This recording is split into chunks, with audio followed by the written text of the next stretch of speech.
বিষ প্রয়োগের মাধ্যমে পাখি শিকার করে খাওয়া যাবে কিনা? অনেক সময় পাখি জবাই করার সুযোগ পাওয়া যায় না, এর আগেই মারা যায়, এক্ষেত্রে কি পাখি খাওয়া যাবে কিনা? বিষ প্রয়োগ করে পাখি শিকার করা হয়, এটা আমার জানা ছিল না, এবং এটার প্রক্রিয়া কি সেটাও আমি পুরোপুরি জানি না। যদি এমন হয় যে বিষ প্রয়োগ করার পর পাখি মারা যায়, তাহলে সেক্ষেত্রে সেই পাখি তো খাওয়া হালাল হবে না। আবার বিষ প্রয়োগ করে পাখি শিকার করতে গিয়ে যদি পাখিকে অস্বাভাবিক পর্যায়ে কষ্ট দিতে হয়, তাহলে সেটাও নাজায়েজ হবে। কারণ নবী করিম সাল্লাল্লাহু আলাইহি ওয়াসাল্লাম পরিষ্কারভাবে আমাদেরকে নির্দেশ করেছেন, সহিহ মুসলিমের হাদিস, ইন্নাল্লাহা কাতাবাল ইহসানা আলা কুল্লি শাই।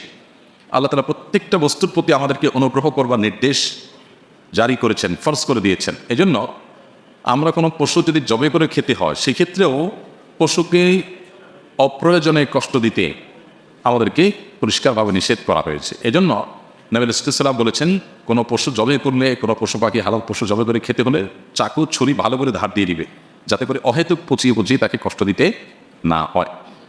তো সেই কারণে বিষ প্রয়োগ করে যদি পাখি শিকার করতে গিয়ে পাখির অস্বাভাবিক পর্যায়ের মাত্রাতিরিক্ত তার কষ্ট হয়, বা তাকে কষ্ট দিতে হয়, বা অমানবিক কোনো পরিস্থিতির শিকার করতে হয় তাকে, তাহলে সেটা জায়েজ হবে না। সেক্ষেত্রে অন্য কোনো প্রক্রিয়া আপনি শিকার করতে পারেন, শিকার করা জায়েজ আছে, কিন্তু তার প্রক্রিয়াটা যেন অমানবিক বা নির্মম পর্যায়ে না হয়। আপনি বলবেন যে তাকে তো আমি জবাই করে খাচ্ছি, এখানে কি নির্মমতা হচ্ছে না? তো এটা তো আপনার প্রয়োজনের জন্য আল্লাহ তাআলা তার আপনার রিজিক রেখেছেন তার মধ্যে, সেজন্য আপনি খাবেন, কিন্তু প্রয়োজনের অতিরিক্ত আপনি যেন কষ্ট না হয় সেদিকটা খেয়াল রাখবেন। যাই হোক, তো যদি এরকম কোনো প্রক্রিয়া, সেরকম আহামরি কোনো বিশেষ নির্মমতার ব্যাপার না থাকে, তাহলে এটা জায়েজ হতে পারে।